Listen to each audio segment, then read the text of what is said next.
Hello students, I am Amit Kumar Yadav from Electrical Department, SIIT College Bhopal. Today we are going to discuss equivalent circuit diagram of the transformer. In this transformer, we just going to see how we can simplify the circuit of a transformer. As you know that transformer have two winding, one is primary, second one is secondary winding, and these two windings are wound on the core. So today in this topic we are going to see how can we represent all the component of primary, secondary and core of the, how can we represent the all parameters of primary, secondary winding and core as well. Okay, let us start. Look here, as we know that we have two windings, primary winding and copper winding, and these windings are wound with copper wire. So as we know that a copper wire have some resistance, so this R1 represent the resistance of primary winding. Clear? Now as you know that in the primary side we are going to supply a voltage, sinusoidal voltage. That sinusoidal voltage is denoted by this V1, and this primary winding having a closed path, that's why a current flow in the winding, that is your I1. Okay, now this copper winding have some resistance, primary winding have some resistance, that resistance is denoted by R1. But we know that, as we know that when current passes through the coil of the coil of the primary winding, then what happened? Flux induces. And why this flux induced? Just because of inductance. So this x1 is denote the inductance of your primary coil. Okay, in the same way, come to the secondary side. If secondary have a load, this load is denoted by Z2, where this Z2 denote its impedance. किसका impedance बता रहा है? ये load का impedance बता रहा है. Okay, now in secondary winding same, it is same, exactly same as the primary winding. So secondary winding have also some resistive losses, that is denoted by R2.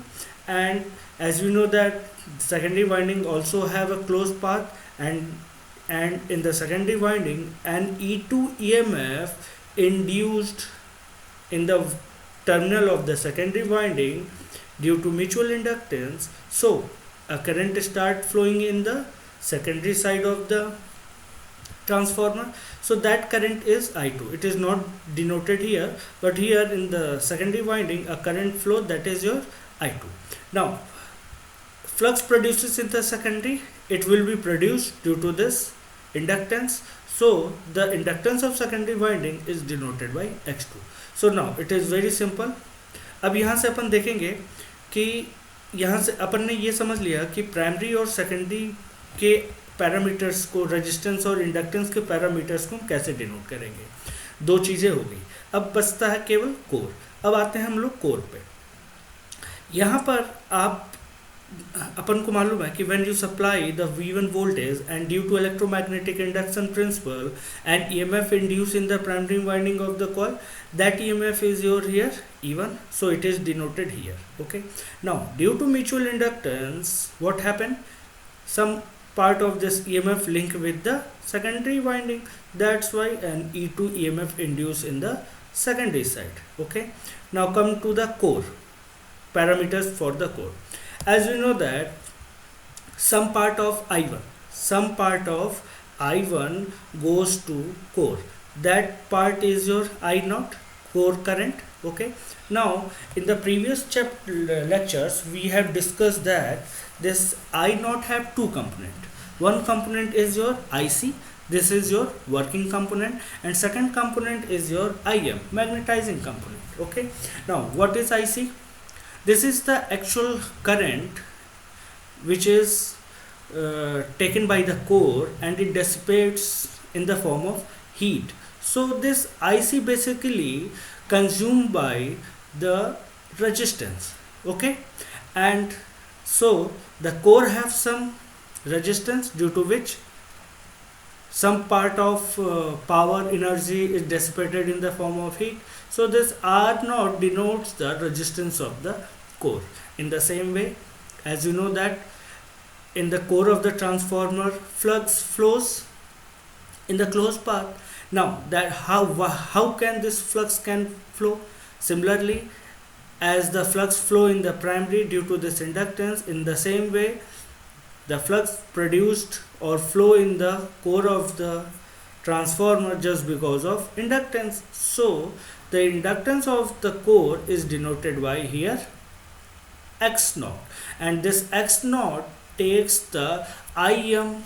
Okay, and what is Im? Im is the magnetizing current, which is a sign component of this core current. Okay student, so this is a basic form of equivalent circuit diagram. Now look here, I have used here this I2 dash.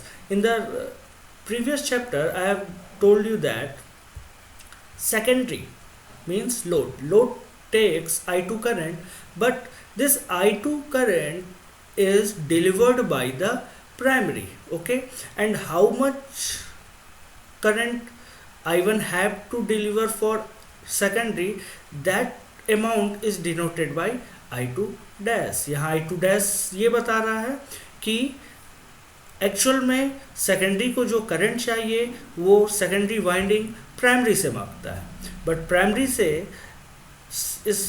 से secondary ने जो current मांगा वो है I2. So I2 dash is your demanding current which is delivered by the primary current. So we can simply say that I1 basically supplies two current. One is I2 dash and second one is I0. Okay, but in the equivalent circuit, winding are not shown, and it is further simplified by transforming all values to the primary or secondary. This makes the transformation calculation much easy. अब जैसा कि अपन ने यहाँ देखा, यहाँ पे parameters दो part में डिवाइड है. First one is in primary side, second one is in secondary side. But जब न्यूमेरिकल कैलकुलेशन हमें करना होता है तो हम या तो सेकेंडरी साइड को ट्रांसफ़र कर देंगे प्राइमरी साइड, या प्राइमरी साइड के कंपोनेंट्स को हम ट्रांसफ़र कर देंगे सेकेंडरी साइड, ताकि यहाँ पर ये जो कोर है हम उसको रिप्लेस कर सके. Okay, so for transforming these parameters we have to use some calculation, and वो कैलकुलेशन क्या है, look here. So the transforming secondary parameter to primary, अगर हमें किसी पैरामीटर को सेकेंडरी से प्राइमरी साइड ट्रांसफ़र करना है तो इसके लिए हम यूज़ करेंगे transformation ratio, and that transformation ratio is denoted by के. ओके, सो अगर हमें सेकेंडरी के रेजिस्टेंस को प्राइमरी साइड डिनोट करना है, मतलब ट्रांसफ़र करना है, तो सेकेंडरी का रेजिस्टेंस जब प्राइमरी साइड रिफ़र हो जाएगा तो हम उसको डिनोट करेंगे R2 डैश से, और उसका फॉर्मूला हो जाएगा R2 अपॉन के स्क्वायर.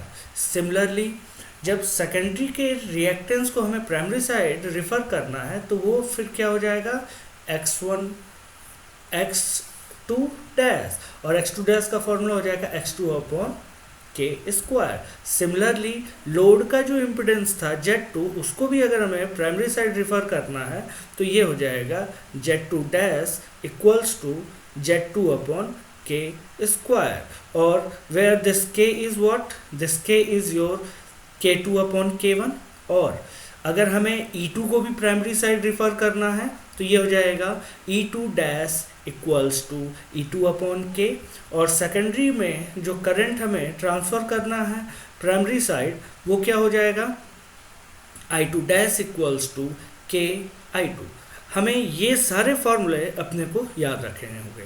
तो यहाँ पे अपन ने देखा सारी चीज़ें हम सेकेंडरी से प्राइमरी रिफ़र कर रहे थे, लेकिन यही चीज़ जब हम प्राइमरी से सेकेंडरी को रिफ़र करेंगे तो यहाँ पर फार्मूला जस्ट उल्टा हो जाएगा. फॉर एग्जांपल अगर हमें प्राइमरी रेजिस्टेंस को सेकेंडरी साइड रिफ़र करना है तो वो बन जाएगा, सेकेंडरी साइड रिफ़र होने के बाद वो बन जाएगा R1 डैश, और उसका फार्मूला हो जाएगा R1 into K square. Z ये क्या बन जाएगा, Z1 dash equals to Z1 into K square. ये क्या बन जाएगा, x1 dash equals to x1 into K square. Okay, और इसी तरीके से यहाँ भी चेंज आ जाएगा. यहाँ पर ध्यान रखिएगा ये I1 डैश बन जाएगा k अपॉन सो यहाँ पर अपन देख सकते हैं हम लोगों ने ट्रांसफॉर्मेशन, ये जो अभी हम लोगों ने ट्रांसफॉर्मेशन डिस्कस किया था, अगर वो फॉर्मूला हम यूज़ करें, यहाँ पे हम लोगों ने ये जो फॉर्मूला यूज़ किया था सेकेंडरी को प्राइमरी रिफर करने के लिए, अगर हम ये फॉर्मूला यूज़ करें तो जो हमारा इक्विवेलेंट सर्किट डायग्राम था, आप देख सकते हैं यहाँ पे हम उस को और सिंप्लीफाई कर सकते हैं। क्या किया अपन ने यहाँ हमारे पास ये जो कोर हम रिप्रेजेंट कर रहे थे, यहाँ पे हमने उसको एलिमिनेट कर दिया। प्राइमरी साइड में कोई चेंज नहीं आएगा, क्यों? क्योंकि हमने सारे एलिमेंट्स को सेकेंडरी से प्राइमरी को रिफ़र किया, इसलिए यहाँ V1 है, I1 same, R1 same, X1 same, core के कंपोनेंट सेम, बट चेंजेस कहाँ आ रहे हैं? I2 डैश भी यहाँ सेम था पिछले डायग्राम की तरह, बट यहाँ चेंज क्या आ रहा है जरा आप ये देखिए, यहाँ पर E1 है, पहले भी E1 था, बट पिछले डायग्राम में यहाँ पर E2 था, तो E2 को आप जब प्राइमरी साइड रिफ़र करेंगे तो वो बन जाएगा क्या? E2 डैश, और E2 डैश का एक्चुअल में फॉर्मूला क्या है? E2 डैश का फॉर्मूला है E2 upon K, where this K is your E2 upon E1 और I1 अपॉन I2 और N2 अपॉन N1। तो अपने को ट्रांसफॉर्मेशन रेशियो का फॉर्मूला ध्यान रहना चाहिए, मालूम होना चाहिए। अब यहाँ पर R2 था पिछले डायग्राम में सेकेंडरी साइड, तो हमने उसको प्राइमरी साइड रिफ़र कर दिया। जब प्राइमरी साइड रिफ़र करेंगे तो ये बन जाएगा R2 डैश। सिमिलरली X2 बन गया X2 डैश, क्योंकि इसको हमने प्राइमरी साइड रिफ़र कर दिया। और यहाँ पर ये जो इम्पिडेंस था Z2 को जब हमने प्राइमरी साइड रिफ़र किया तो ये क्या बन गया? Z2 डैश बन गया, और वेयर द Z2 डैश, और यहाँ पर ZL लिखा हुआ है तो अपन इसको ZL मान लगते हैं, this L for load. Okay, तो यहाँ पर ZL क्या बन गया? ZL डैश बन गया, मतलब लोड का जो इम्पिडेंस था जब उसको हमने प्राइमरी साइड रिफ़र कर दिया तो वो ZL डैश बन गया। और ZL डैश का फॉर्मूला क्या होगा? ZL upon K square. Similarly secondary side जो वोल्टेज था V2, जब उसको प्राइमरी पे रिफ़र किया तो वो क्या बन गया? V2 dash. और यहाँ पर I2 जो फ्लो हो रहा था जब आपने उसको सेकेंडरी रिफ़र किया तो ये बन गया I2 डैश। बस ध्यान रखिएगा लास्ट डायग्राम में भी आपने I2 यहाँ रिप्रेजेंट करके रखा था, इसलिए अलग से दोबारा I2 डैश रिप्रेजेंट करने की ज़रूरत नहीं है, क्योंकि वो I2 डैश और ये I2 डैश सेम होगा। बट यहाँ पर ध्यान रखिएगा formula for I2 dash will be KI2। Okay, so यहाँ से ये हमारा एक सिंप्लीफाइड हमें सर्किट डायग्राम मिल गया, ठीक है। और यहाँ से फर्दर हमने इसको और सिंप्लीफाई कर दिया जो कि सेम ही है। अब यहाँ पर क्या है, ये सर्किट डायग्राम आपको बता रहा है कि कैसे हम प्राइमरी के एलिमेंट्स को सेकेंडरी पे रिफ़र कर सकते हैं। अगर हम प्राइमरी के वैल्यू को सेकेंडरी साइड रिफ़र करेंगे तो उनके लिए फॉर्मूलाज ये होंगे। और यहाँ पे देखिए हमने क्या किया, सेकेंडरी के सारे एलिमेंट ऐसे ही बने हुए, बट प्राइमरी के एलिमेंट को जब आपने सेकेंडरी साइड रिफ़र किया तो प्राइमरी के सारे element R1 dash, X1 dash, R0 dash, X0 dash, X0 dash बन गया। और यहाँ पर E1 क्या बन गया? E1 डैश बन गया। तो होप स्टूडेंट आप लोगों को ये इक्विवेलेंट सर्किट डायग्राम समझ में आया होगा। फिर भी अगर कोई डाउट है तो आप मुझसे कंसल्ट कर सकते हैं। Thank you.